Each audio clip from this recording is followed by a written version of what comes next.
Bom, gente, Jesus agora traz mais uma parábola que está em Mateus 13, 31 e diz assim: Jesus lhes propôs outra parábola, dizendo: O reino dos céus é semelhante a um grão de mostarda que um homem pegou e plantou no seu campo. Esse grão é, na verdade, a menor de todas as sementes, mas quando cresce é maior do que todas as hortaliças e chega a ser uma árvore, de modo que as aves do céu vêm se aninhar nos seus ramos. E ele continua. Jesus lhes contou ainda outra parábola. O reino dos céus é semelhante ao fermento que uma mulher pegou e misturou em 3 medidas de farinha, até ficar tudo levedado. Jesus já havia falado várias parábolas, e nesta, a preocupação dele, o intento dele é abrir o entendimento dos seus discípulos sobre o reino dos céus.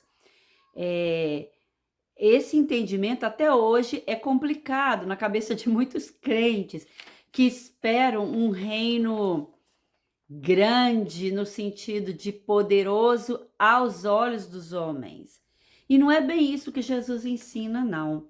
Ele começa contando essas duas parábolas tão simples, né? A do grão de mostarda. Gente, é claro que essa mostarda não pense na mostarda vegetal que a gente conhece e come, não, tá? Jesus está falando de uma outra planta lá do Oriente Médio, e naquele momento, pelo menos, ele dizia ser a menor de todas as sementes, que depois de plantada dá uma grande árvore, uma árvore que abriga, que protege, que aninha os animais e as aves do campo.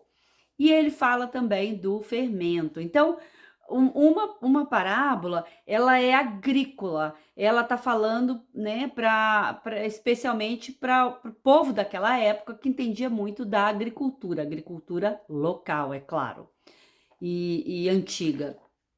E a parábola do fermento fala muito ao coração, especialmente das mulheres, que eram as que faziam os pães, né? E o povo do Oriente Médio, naquela época, e hoje ainda, eles comem muito pão, aquele pão achatadinho que parece uma pizza, né? Eles comem muito pão, é o feijão com arroz deles, ele está presente em praticamente em todas as refeições. E Jesus, como já falei, ele queria alcançar todos, e as pessoas mais simples, homens, mulheres, crianças, quem estivesse ali ouvindo. Algumas das parábolas ele fala muito fortemente para os fariseus. Então, digamos assim, o cardápio dele é muito versátil para comunicar bem, para não ter desculpa. E o que é que ele está mostrando aqui? Olha, o reino dos céus não é isso que vocês estão pensando. Não é isso que vocês estão esperando. Alguém que virá reinar, sentar aqui no trono físico de Davi e governar, dominar sobre o Império Romano e tal, sobre os impérios deste mundo. Não é bem assim. E Jesus está mostrando aqui o quê? É uma coisa singela. O reino do céu sempre começa pequenininho. Começa de maneira que as pessoas olhem e não dão nada por ele. Ah, isso aí. Ah, é um grupo de gente meio maluca que está fazendo isso ou aquilo. Por exemplo, os discípulos lá na Palestina. Como foi que a igreja do Senhor, né, começou? Né? O reino de Deus começou com a morte e a ressurreição de Jesus, a gente já sabe. Mas na prática, assim, mão na massa, como foi que começou? Gente, meia dúzia de adolescentes ali naquelas ruas empoeiradas da Palestina, né? Por que não dizer uma dúzia? Mas um grupico de gente, pouquinho, mulheres, crianças, né? Pessoas simples, pessoas pobres, alguns ricos também, ah, especialmente mulheres. As mulheres têm uma importância muito grande, elas não aparecem na cena, assim, diretamente, mas elas estão por trás de toda a construção do reino de Deus, né? Naquela época, estavam por trás de tudo aquilo. Então, o reino de Deus começa assim, começa pequenininho, mas ele, no final das contas, vai virar uma árvore que vai dar sombra, que vai dar proteção. É isso que ele está falando, né? Ele começa pequenininho, mas é como fermento, faz crescer a massa, vai dar muito pão para alimentar a multidão, né? Jesus demonstrou isso na prática quando ele multiplicou os pães e os peixes, né? Multiplicou a comida, e nos momentos em que ele usa o pão como exemplo do corpo dele e tal e tal. Então ali ele está dizendo: olha, o reino dos céus parece nada, parece coisa pouca, mas ele vai crescer e vai dar muito pão, vai alimentar muita gente. E nós ainda hoje somos tentados a acelerar os processos que pertencem somente a Deus. A gente quer a coisa assim rapidinho, a gente quer para agora, né? Oh, veja bem que os nossos heróis na fé, né, nossas heroínas, eles fizeram, trabalharam e até se deram, assim, no sentido de se deixaram ser martirizados, foram martirizados, né? Muitos deles, é claro, sem ver o final da história. Hebreus fala muito bem sobre isso. Eles foram, em fé, crendo que a história ela está nas mãos de Deus. Deus está arquitetando. Não estou com isso querendo dizer que cada detalhe da história foi planejado por Deus. Não. As coisas ruins não foram planejadas por Deus. A malignidade, como ela entrou neste mundo, como o coração do homem se perverteu, os governantes iníquos, né? E aqueles que fizeram e fazem maldade, isso não foi arquitetado por Deus, isso é consequência do mal. Mas, ainda assim, Deus se prova Senhor sobre a história é a história de Deus, porque apesar do mal, apesar das dores, apesar do sofrimento, o Senhor, ele transforma, ele muda as circunstâncias, as situações, né? Apesar das circunstâncias, ele muda de forma que no final nós sabemos quem vence a batalha e nós sabemos que o reino dos céus vai crescer como aquela visão da estátua, né? Lá no livro de Daniel, a pedra cortada por mãos que não são mãos humanas, vem pequena aparentemente sobre a estátua, mas depois ela cresce, ela toma uma dimensão gigantesca. Esse é o reino dos céus, é assim que ele se processa. Nós vemos em Lucas 17:20, que diz assim: o reino dos céus não vem com visível aparência, nem dirão ele está aqui ou ele está lá, porque o reino de Deus está entre vocês. Então Jesus já estava dizendo ali, né? Lucas registra isso. Jesus já disse: olha, o reino dos céus não tem visível aparência, mas ele já está aqui. Ele não está ali, ele não está lá. Ele já está entre vocês. O reino do céu já foi instalado aqui entre nós quando Jesus veio, né? Quando Jesus nasceu como homem. Para a gente entender, para a gente enxergar isso, a gente precisa de uma visão do todo. Porque se a gente se apega apenas a um pedacinho da história, às vezes até deprimente. A gente pega uma parte e fica pessimista. Puxa, não, vai ficar tudo tão ruim mesmo. Não, vai de mal a pior. Ah, não tem jeito. E o crente não pode ser assim. Crente tem que ser cheio de esperança, porque esse é o nosso Deus, esse é o nosso Senhor. E assim foram os pais da igreja, cheios de esperança. Mas a esperança não está necessariamente não, ela não está de forma alguma no ser humano, na bondade do coração humano, ela não está em mim mesma. A esperança está em Jesus e no seu reino, que inevitavelmente crescerá entre nós até tomar toda a terra, todo o mundo, né? E para isso que nós precisamos ver o todo, porque a gente tem que ver o início, o meio e o final da história.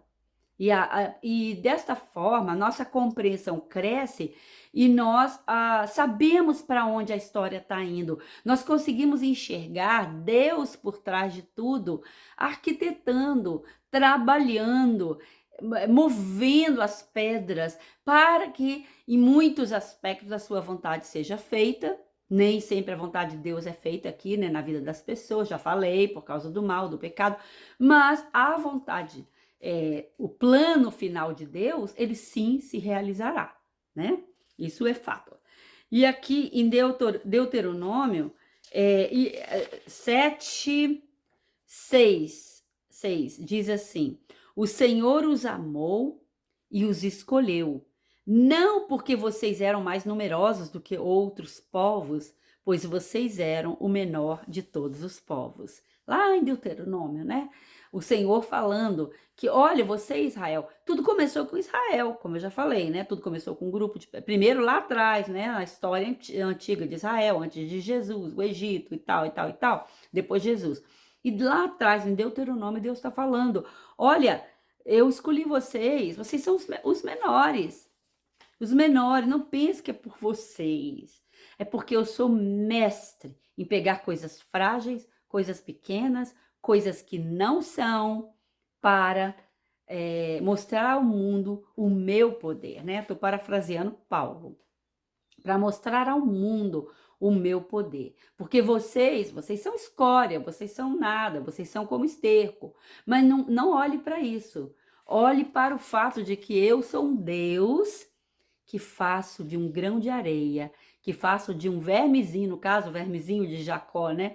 Que faço de uma coisinha muito pequena, muito singela, muito aparentemente insignificante, algo grande e glorioso. E Deus não mudou. Ele continua sendo assim, né? Agindo em nós, através de nós, barro, frágeis, somos tão frágeis, tão susceptíveis a tantas circunstâncias nefastas, mas ainda assim o nosso Deus, quando nós nos permitimos fazer parceria com Ele, o nosso Deus faz coisas muito grandes através de nós. Mateus 23, 11 diz assim: mas o maior entre vocês será o servo de vocês. Né? E Jesus fala: olha, é o pequeno, é aquele que. O grande tem que ser aquele que serve, é o que serve, é o que aparenta ser o menor, esse é grande. Então, várias vezes, Jesus fala isto nos evangelhos, né? E depois isto é falado nas cartas, e já era falado antes no Antigo Testamento. Nós precisamos entender o reino desta forma. Às vezes a gente pensa, eu vou falar para vocês, eu também, eu quero ver o Brasil dar certo. Eu quero ver o Brasil, porque eu sei que nós temos tanto potencial. Eu sei que essa é uma nação, né, tão linda, com tanta gente bacana, tantos filhos de Deus na nação. E nós estamos tristemente vendo o país ir para o buraco. Dá uma tristeza, dá. Já foi pior comigo, já foi pior, mas eu já superei, já entendi que eu não tenho que ficar, eu tenho que orar, fazer minha parte, sim, claro. Nós não, quando eu falo Deus é o Senhor da história, mas eu não tô aqui com isso querendo dizer que a gente não faz nada, fica deitado o dia inteiro. Não, vamos para a lagoa pescar e vamos ficar pescando, só pescando, e deixa Deus, que Deus vai fazer. Não é bem assim. Em toda a história, em toda a Bíblia, você vai perceber que Deus sempre agiu através do homem. Muitas das vezes Deus esperou séculos até nascer aquela pessoa, vir aquela pessoa, aquele grupo de pessoas que se dispôs a fazer parceria com Deus para que a vontade dele fosse feita. Então,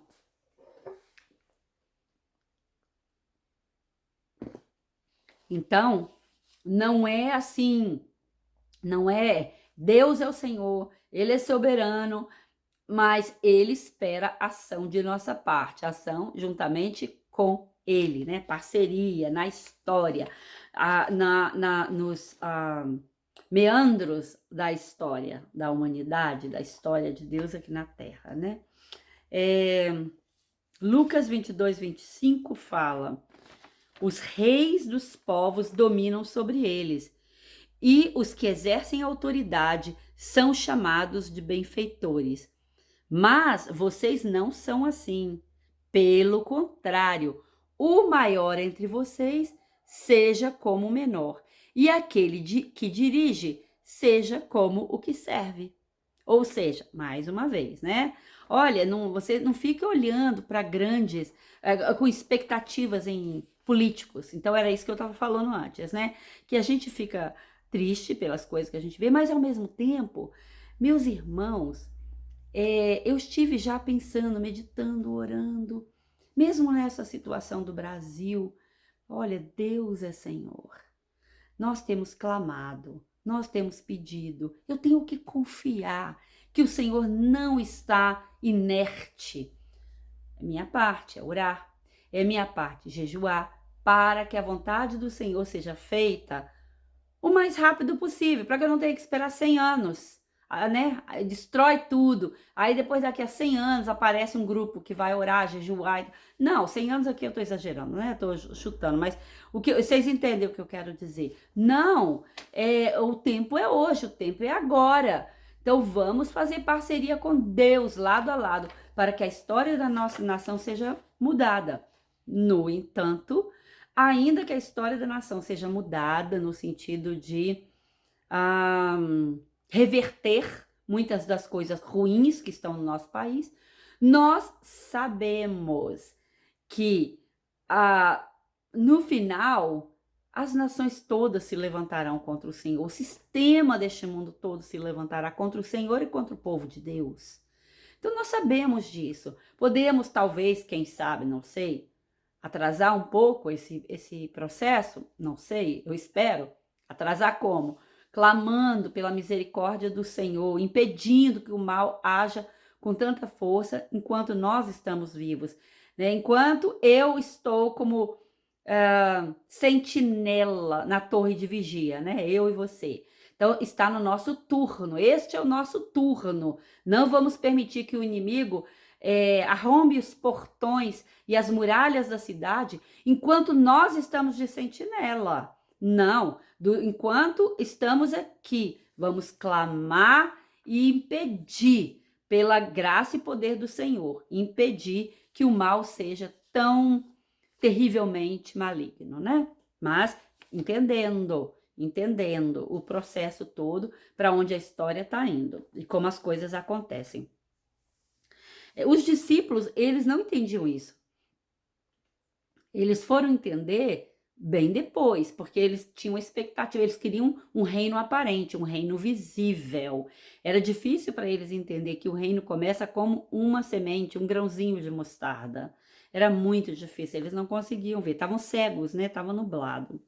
E o fato é que Deus golpeia os poderes temporais. É isso que nós vimos lá na estátua de Daniel. Isso já está acontecendo. Não é apenas quando Jesus voltar. Ele golpeia. Como? Com humildade, com mansidão, acessando o coração do seu povo. E a história, ela é transformada de baixo para cima, não é de cima para baixo. Vai minando embaixo. Então, como? Os filhos e as filhas de Deus, os servos do Senhor, aquele grupo que para o mundo é insignificante. Esse é o grupo que faz a história. E nós esperamos, mas esperamos ativos, em fé, sabendo que sim, vai acontecer e eu quero participar. Eu falei, a igreja começou como um grãozinho de mostarda lá na Palestina, aquele grupinho pequeno. E eles foram até o ano 315, mais ou menos, 350, como igreja primitiva. A gente fala os 4 primeiros séculos, né? Mas não chegou a tudo isso. Igreja primitiva foi quando a igreja mais cresceu. Ela multiplicava, assim, como fermento mesmo, fazendo crescer a massa. Atingiu todo o Império Romano, todo o mundo antigo, né, praticamente conhecido. Daquela época, a igreja cresceu. E cresceram os problemas também, cresceram as perseguições, não foi fácil para aquele povo dos primeiros séculos, muito martírio, muita perseguição, os governos tomavam os bens dos crentes, não permitindo que eles tivessem os melhores empregos e os melhores lugares na sociedade. Foi uma época dura, mas a igreja do Senhor sempre cresceu melhor em épocas difíceis, por incrível que pareça. Então, por mais que eu queira, e eu oro pela paz e por uma transformação na nossa nação e nos sistemas malignos, eu sei também que quando a perseguição, quando o fogo esquenta, é aí que a coisa acontece. É aí que a igreja brota de uma forma incrível, porque ela é purificada, santificada. Então todo oba-oba cai por terra. Aí quem sobra? Os verdadeiros filhos de Deus, né? Os verdadeiros filhos de Deus. E a igreja, assim, né? É só uma ideia muito, muito, muito rápida, é claro. Depois daquele período, ela foi institucionalizada como do Estado, né? Parte do Estado. Então, a igreja era o Estado. E nesse período, nós tivemos muitos problemas, porque aí a corrupção entrou de uma forma muito intensa. Mas nunca faltou a luz, nunca faltou a tocha do Senhor. Sempre tivemos aquelas pessoas fiéis que estavam ali batalhando. E mesmo nesses dias difíceis, né? Da Idade Média, os altos e baixos da igreja, houve muita consolidação, houve muita coisa boa que aconteceu. A igreja do Senhor continuou crescendo, apesar dos pesares, mas ela continuou crescendo. Em mais ou menos 1500, 1515, nós tivemos a reforma, porque a igreja já estava bem contaminada, muitos problemas ali, e aí nós tivemos a reforma, homens que se levantaram contra aquele sistema maligno, né? Alguns morreram até durante ou antes da reforma, alguns morreram nos anos antecedentes à reforma, morreram como mártires, mas não negaram o poder do reino que começou como um grão de mostarda, como um tiquitinho de fermento na massa. Então, essas pessoas, durante a reforma, eles levantaram esses 5 pilares, esses 5 solas, esses 5 brados, né?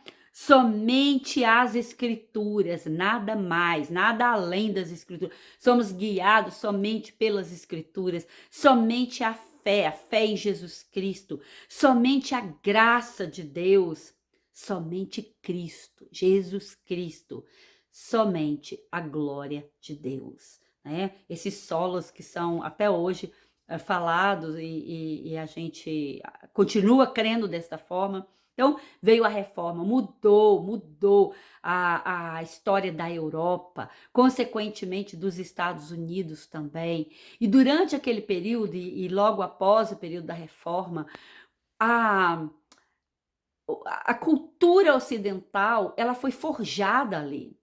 A cultura ocidental nasceu da reforma daqueles heróis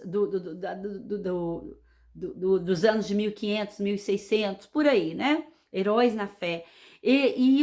Olha, tanta coisa aconteceu por causa do cristianismo, da reforma. E veja bem, só para dar alguns exemplos dentro da cultura ocidental, né? Um exemplo é a Constituição Americana, que nasceu desse fluir da reforma, né?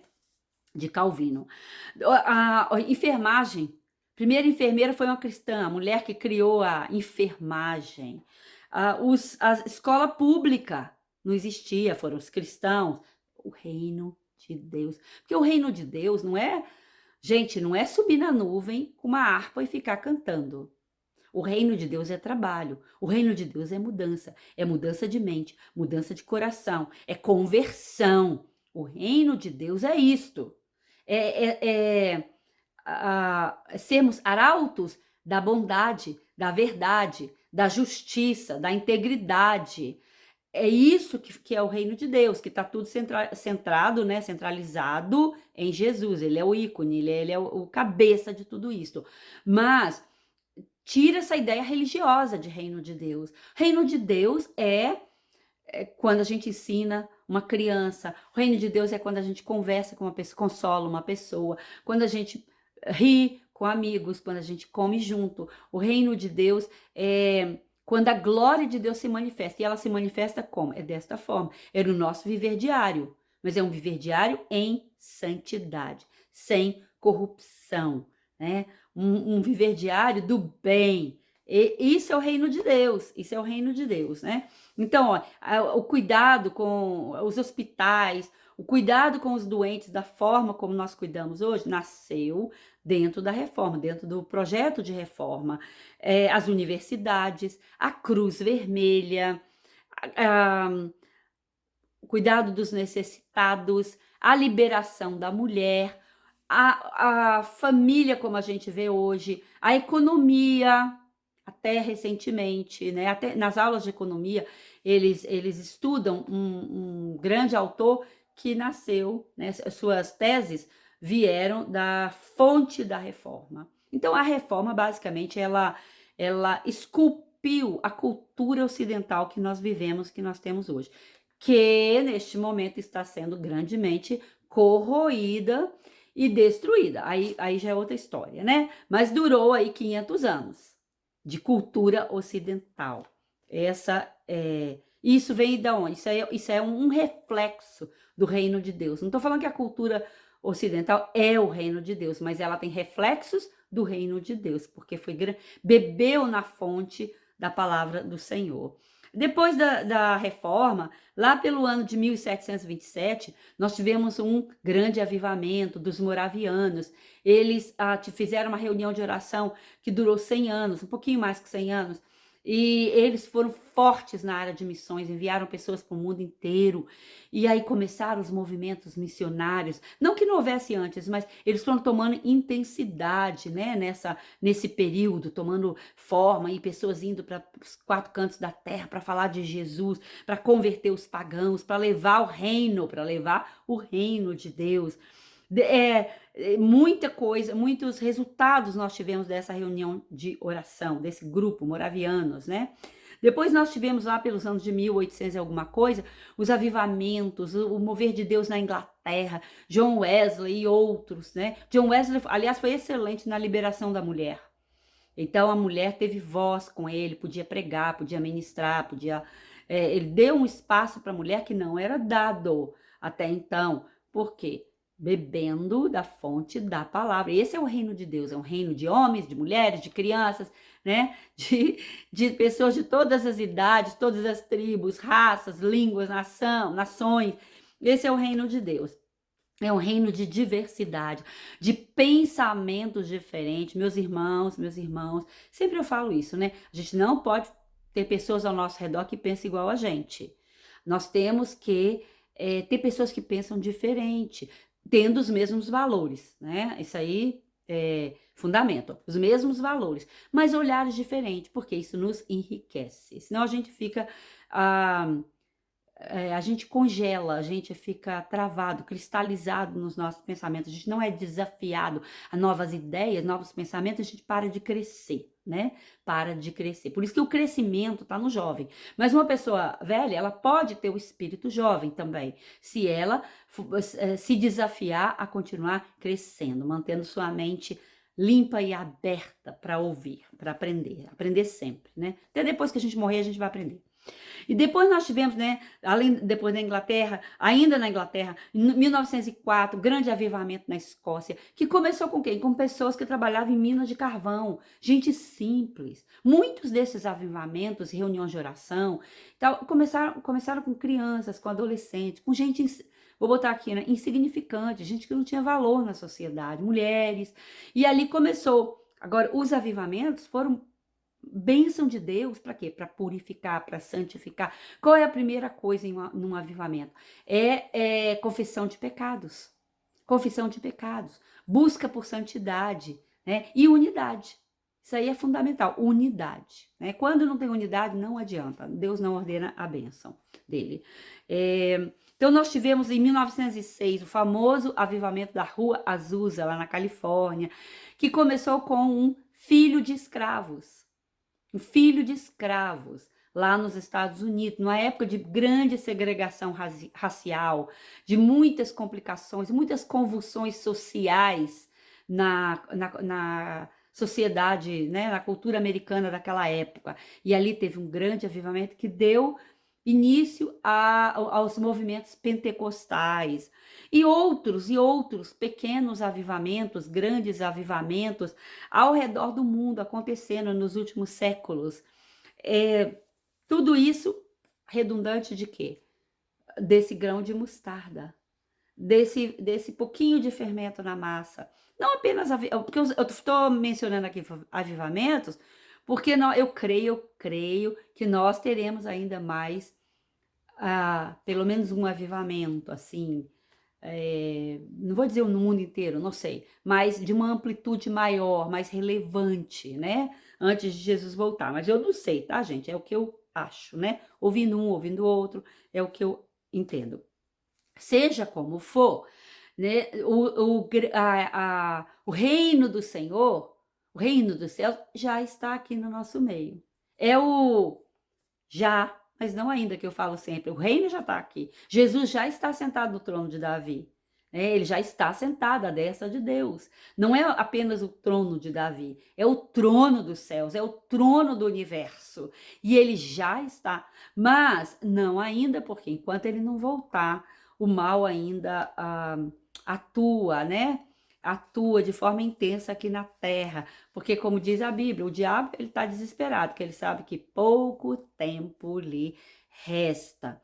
Então, sempre a igreja cresce, mas o sofrimento também, as perseguições também, e não devemos ser ingênuos.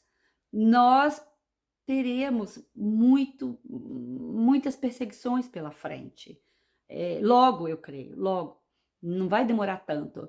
Muita perseguição, muito sofrimento, até martírio, porque não? Já está acontecendo martírio, né, na Irmandade. Já tem acontecido muito martírio. Aqui no Brasil, ainda não. Mas vai chegar o momento que isso pode acontecer, porque o sistema é maligno, é a besta, meus irmãos, e é contra a igreja do Senhor. Mas esse reino de Deus, ninguém destrói. Essa é a nossa glória, essa é a nossa alegria, a nossa esperança, a nossa certeza. Ninguém destrói, pode destruir meu corpo físico, mas não destrói o reino do Senhor. E nem aquilo que nós nos propomos a fazer em Deus, né? Em Deus. É assim que nós vencemos o mal na humanidade. Com humildade mesmo, como Jesus falou, começa com um grão de mostarda, né? Não, a Bíblia fala no Antigo Testamento para a gente não desprezar os pequenos começos, porque tudo que vem de Deus começa pequenininho, não começa grandiosão, não, sabe aquela coisa grandiosa, não, é pequeno mesmo. É assim que é o reino do Senhor. Esse reino de Deus que só vai crescer e um dia tomará toda a terra. E eu espero que você esteja do lado certo quando esse dia chegar. Não apenas quando esse dia chegar, hoje, você esteja do lado do reino de Deus. Você seja parte daqueles que lutam para que o reino de Deus encha a terra. Deus abençoe.